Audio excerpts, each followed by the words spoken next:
Bible में पढ़ते हैं एस्तर के बारे में। एस्तर अपने मुंह बोले भाई मोर्दकै के अधीन रही।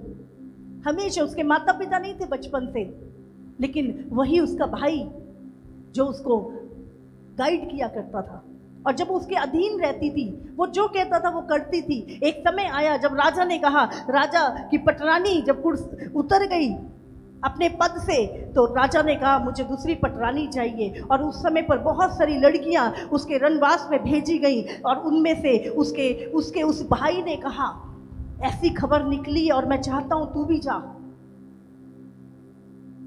और उसको बताया अपनी कौम का नाम मत बताना, ऐसा करना। और एक समय आया जब वो उस अधीनगी में रही वो लड़की, वो कह सकती थी मेरे माँ बाप तो है नहीं, मैं जो मर्जी करूं अपने जीवन में, मैं क्यों तेरे अधीन रहूं, लेकिन वो अधीनगी में रही। जब वो अधीनगी में रही, एक समय आया जब उसने मोर्दकै का कहना माना, और वो जो जो कहता रहा वो करती रही, और ऐसा समय आया कि वो उस देश की पटरानी बन गई। 127 प्रांत थे उस टाइम पर, और उसके बाद जब वो उस अधीनगी में रही, वो अपनी सारी कौम को छुड़ाने वाली बन गई, बचाने वाली बन गई। जब आप अधीनगी में रहते हैं, परमेश्वर आपको बड़े कामों के लिए इस्तेमाल करता है। हालेलुया। हम रूत के विषय में पढ़ते हैं, रूत ने भी एक निर्णय लिया कि मैं जीवन भर अपनी सास के अधीन रहूंगी, मैं इसके परमेश्वर के अधीन रहूंगी। और बाइबल बोलती है उसने सारी चीजों को ठुकराकर वो अपनी सास के अधीन रही, अपनी बूढ़ी सास के अधीन। और वो उसको बताती थी तू आज ये इस खेत में जा, तुझे बोझ नाम का एक व्यक्ति मिलेगा, उसको हमारी जमीन छुड़ाने का अधिकार है, तू जा, ऐसा कर। और जैसा जैसा रूत ने किया, बाइबल बताती है बोझ ने उससे शादी की, और वो दाऊद की परदादी बनी, और उसके खानदान से राजा निकले जब उसने उस अधीनगी का आदर किया। अगर आज आप किसी के अधीन हैं, अपने माता पिता के, अपने सास ससुर के, किसी के भी अधीन है, एक टाइम आएगा जब परमेश्वर उसका रिवॉर्ड आपको देगा, उसका इनाम परमेश्वर आपको देगा। चिंता मत करें। हालेलुया। ये गुलामी नहीं है, ये परमेश्वर आपकी नम्रता है, आपकी दीनता है, जो आपके स्वभाव से प्रकट होती है कि आपके अंदर खुदा बसता है। हालेलुया। ये अधीनगी, और सबसे अधिक ये स्ट्रक्चर जो परमेश्वर ने बनाया है लोगों की लाइफ के लिए, शैतान उसको तोड़ रहा है, जिसके कारण आज फैमिलियां टूट रही हैं, डिवोर्स हो रहे हैं। हाँ, बच्चे माता पिता के कहने में नहीं है। ये सारा स्ट्रक्चर जो परमेश्वर ने बनाया एक परिवार के लिए, एक कलीसिया के लिए, एक दास और स्वामी का, एक फैमिली का, वो सब शैतान आज तोड़ता आ रहा है। Hallelujah, hallelujah. हम देखते हैं जब दानियल प्रभु के वचन के अधीन रहा, उसने कहा राजा मैं तेरा बनाया हुआ भोजन नहीं खाऊंगा, जिसको खा के व्यवस्था टूटती है, वचन टूटता है, उसने इनकार कर दिया। और बाइबल में लिखा है वो वचन के अधीन रहा, उसके ऊपर कोई अगुवा नहीं था उस टाइम पर, वो वचन के ही अधीन रहा, और उसने वो खाना नहीं खाया। और बाइबल कहती है और लोगों से वो 7 गुना निपुण ठहरा। हालेलुया। आपको लगता है आप अपने बच्चों को ज़्यादा पढ़ा लिखा के बुद्धिमान बना लेंगे? नहीं नहीं नहीं। अगर आपके बच्चे वचन की अधीनगी में हैं, मैंने बोला एक समय आएगा जिनको आप देखते हो आपके बच्चे उससे कहीं ज़्यादा ऊंचाई पर होंगे यीशु मसीह के नाम से। वचन की अधीनगी। और बाइबल बताती है जब वो वचन के डर में रहा, उसके ऊपर उसके स्वामी का भी, उसके बाद जब उसको शेरों की मांद में डाल दिया गया, उसने परमेश्वर का इनकार नहीं किया। परमेश्वर ने उसकी वचन की अधीनगी को देखते हुए उन शेरों के मुंह बंद कर दिए, और वो जीवित शेरों की मांद से बाहर निकाला गया। हालेलुया। इसीलिए बाइबल कहती है वचन के सुनने वाले नहीं पर उस पे चलने वाले बनो। हालेलुया। ये आज्ञा के अधीन रहना आपकी आशीष है। हजारों एग्जाम्पल पूरी बाइबल हमारे पास भरी पड़ी है एग्जाम्पल की, किन्तु वो समझ में आ रही। वो शेरों की बांध अब परमेश्वर के वचन के प्रति वफादार। शद्रक, मेशक और अबेदनगो, हाँ, उन्होंने कहा कुछ भी हो जाए हम प्रभु के वचन को नहीं तोड़ेंगे, या राजा तेरी खड़ी हुई मूर्ति के आगे नहीं झुकेंगे। और क्या हुआ? उस आग की भट्टी में यीशु आ गया। हालेलुया। वचन के अधीन रहना आपको बड़ी विपत्तियों से बचाता है। तो वो समझ में आ रही है। अगर आप आज वचन के अधीन है और आपको लग रहा है क्या मिल रहा है? आपका बचाव हो रहा है, आप बड़ी विपत्तियों से बचाए जा रहे हो। हालेलुया। हम बाइबल में एक वचन पढ़ते हैं इब्राहिम के विषय में। इब्राहिम परमेश्वर का बुलाया हुआ था, उसके पास प्रभु का दर्शन था, और उसका भतीजा लूत जब इब्राहिम के साथ चला, जब वो इब्राहिम के साथ चला, बाइबल में लिखा है धर्मी का साथ आपको फलवंत करता है। बाइबल में लिखा है वो भी इब्राहिम जितना फलवंत हुआ इब्राहिम के साथ रहने के कारण। बुद्धिमानों की संगति कर, तू भी बुद्धिमान हो जाएगा। क्योंकि जैसे इब्राहिम आज्ञा मानता था वैसा ही लूत भी आज्ञा मानता था। लेकिन जैसे ही लूत ने इब्राहिम को छोड़ा और उससे अलग हो गया, उस धर्मी जन से अलग हो गया, क्या हुआ? उसने गलत चीजें सीख ली।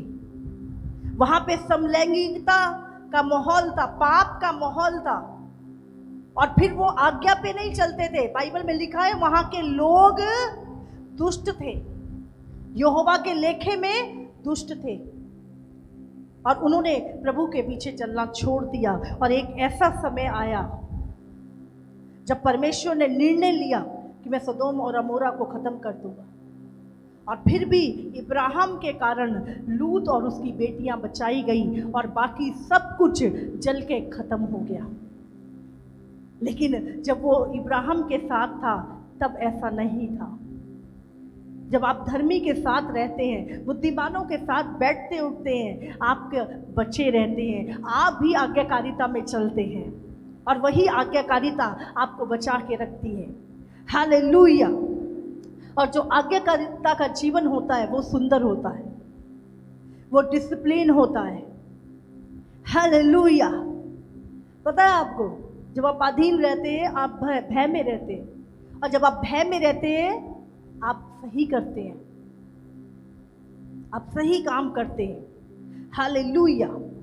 जिसके जीवन का कोई मालिक ही नहीं है, हमें पता है उसका जीवन कैसा होता है। फिर जिसे किसी का डर ही नहीं होता, हालेलुया, उसका अगर कोई जीवन अधीनगी में नहीं है वो खराब हो जाएगा।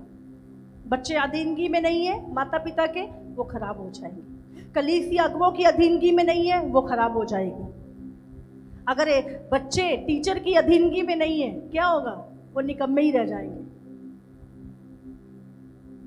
हमेशा अपने जीवन में अधीनगी रखो। कभी भी वो व्यक्ति जिसके कोई स्वामी नहीं है, कोई अगवा नहीं है, किसी की अधीनगी नहीं है, वो व्यक्ति विनाश की ओर जा रहा है। हमेशा अपने जीवन में एक अधीनगी में रहना। हालेलुया।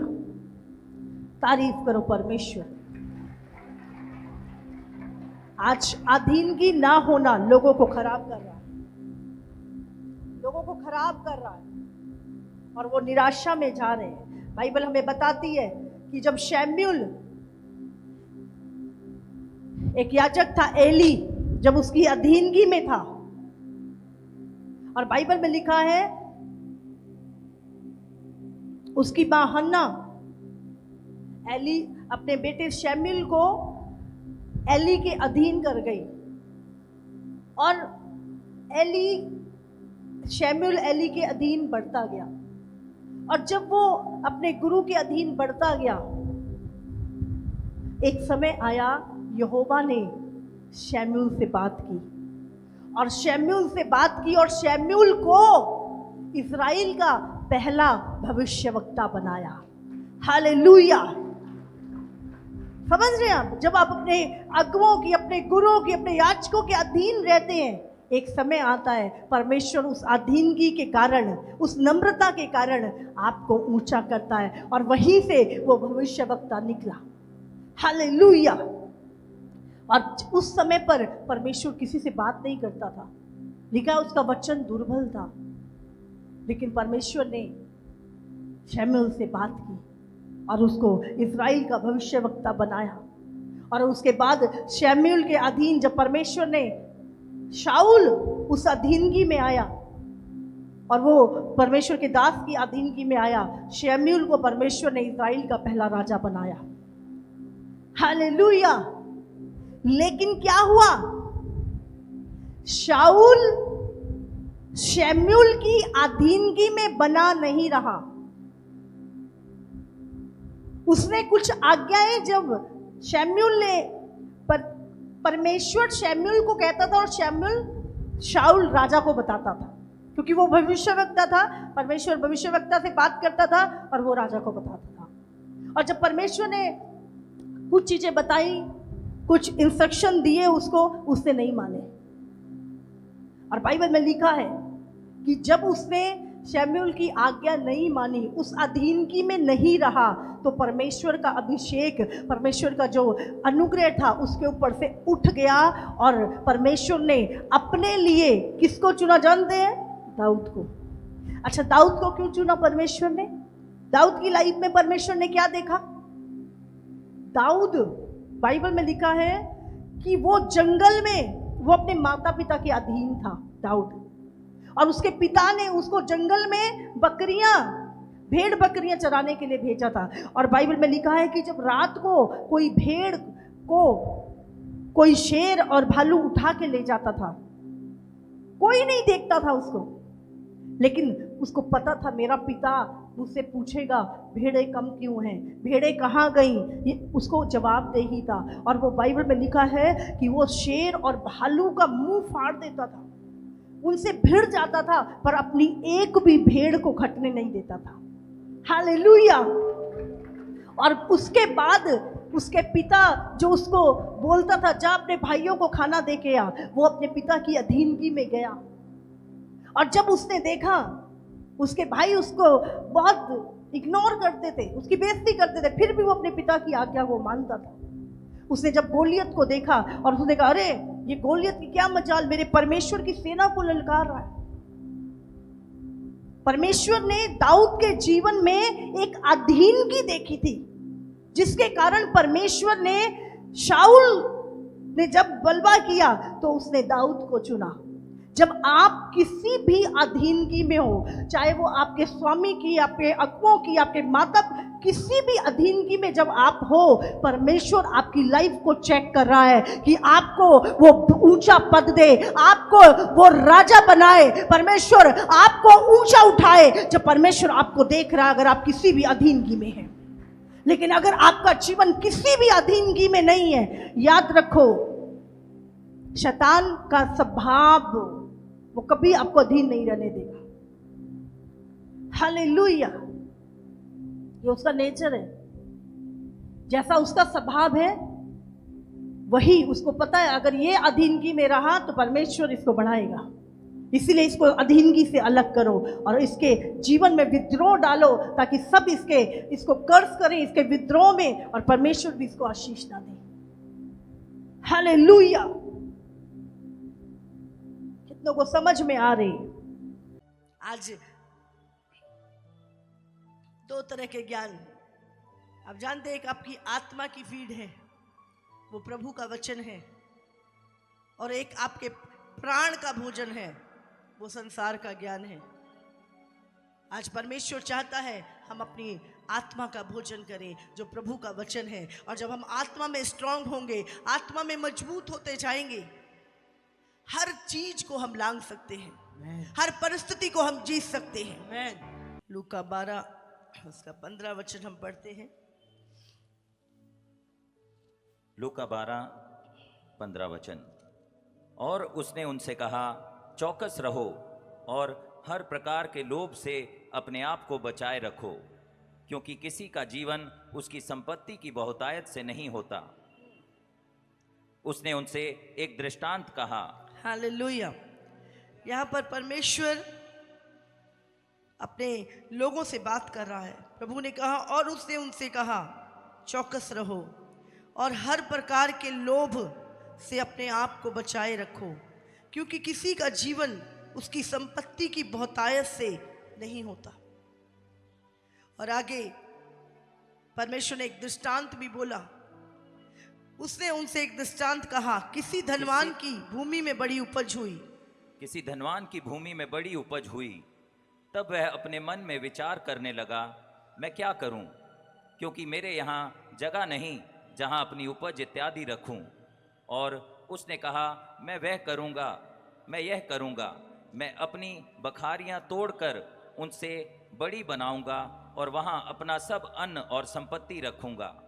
और अपने प्राण से कहूंगा कि प्राण, तेरे पास बहुत वर्षों के लिए बहुत संपत्ति रखी है, चैन कर, खा पी, सुख से रह। परंतु परमेश्वर ने उससे कहा, हे मूर्ख, इसी रात तेरा प्राण तुझसे ले लिया जाएगा। तब जो कुछ तूने इकट्ठा किया है वह किसका होगा? ऐसा ही वह मनुष्य भी है जो अपने लिए धन बटोरता है, परंतु परमेश्वर की दृष्टि में धनी नहीं। Hallelujah, hallelujah. आज कई लोगों को लगता है कि किसी का जीवन धन की बहुतायत से है। बाइबल हमें बताती है, चौकस रहो कि हर प्रकार के लोभ से अपने आप को बचाए रखो, क्योंकि मनुष्य का जीवन धन की बहुतायत से नहीं है। मनुष्य का जीवन, जब आप परमेश्वर के मकसद में होते हैं, आपके पास एक उद्देश्य होता है जीने का, आपके पास एक दर्शन होता है। यहां पर परमेश्वर एक दृष्टांत दे रहा है। एक व्यक्ति ने कहा, मेरे पास बहुत धन हो गया, संपत्ति हो गई, उसके पास रखने की जगह नहीं थी। उसने अपने गोदाम तोड़ के बड़े करिए और उनमें धन भर लिया, उसमें अपना अनाज भर लिया और एक अपने प्राण से अलाप खा पी मौज कर, अब तेरे को किसी बात की चिंता नहीं। और रात को परमेश्वर ने कहा, मूर्ख, आज ही तेरा प्राण तुझसे ले लिया जाएगा, और जो तूने इकट्ठा किया है वो किसका होगा? हालेलुया। बाइबल कहती है, संसार के लोग इसी चिंता में लगे रहते हैं, हम क्या खाएंगे और क्या पिएंगे और क्या पहनेंगे। पूरी बाइबल उठा लो आप, शुरू से उत्पत्ति से लेके प्रकाशित वाक्य तक, आप देखेंगे परमेश्वर ने अपने लोगों की जरूरतों को पूरा किया। चाहे वो अकाल का समय था, चाहे वो 40 साल जंगल में इजरायली चले, अगर परमेश्वर तुम्हारे साथ है तो क्या तुम भूखे रहोगे? क्या परमेश्वर जब तुम्हारे साथ है, क्या तुम्हें तुम्हारी विपत्तियों से वो नहीं निकालेगा? उसने वायदा किया, मैं जगत के अंत तक सदा तुम्हारे साथ हूं। उसने वायदा किया, मैं ना तुझे कभी छोड़ूंगा और ना कभी त्यागूंगा। उसने 365 बार लिख कर दिया, मत डर, मैं तेरे साथ हूं। उसके बाद भी प्रतिदिन शैतान तुम्हें डराता है, प्रतिदिन हम डरते हैं। हमें हमारे मन की आवाज पे भरोसा है, प्रभु पे भरोसा नहीं। आज परमेश्वर चाहता है हम परमेश्वर पे निर्भर हो जाएं।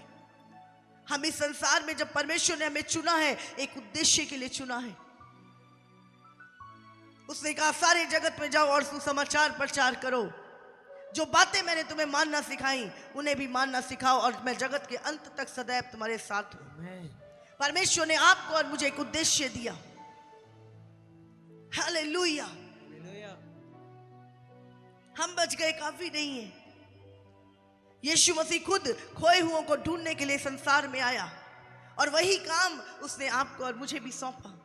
हम एक उद्देश्य के तहत आज इस संसार में हैं। हालेलुया। प्रभु ने कहा, सारे जगत में।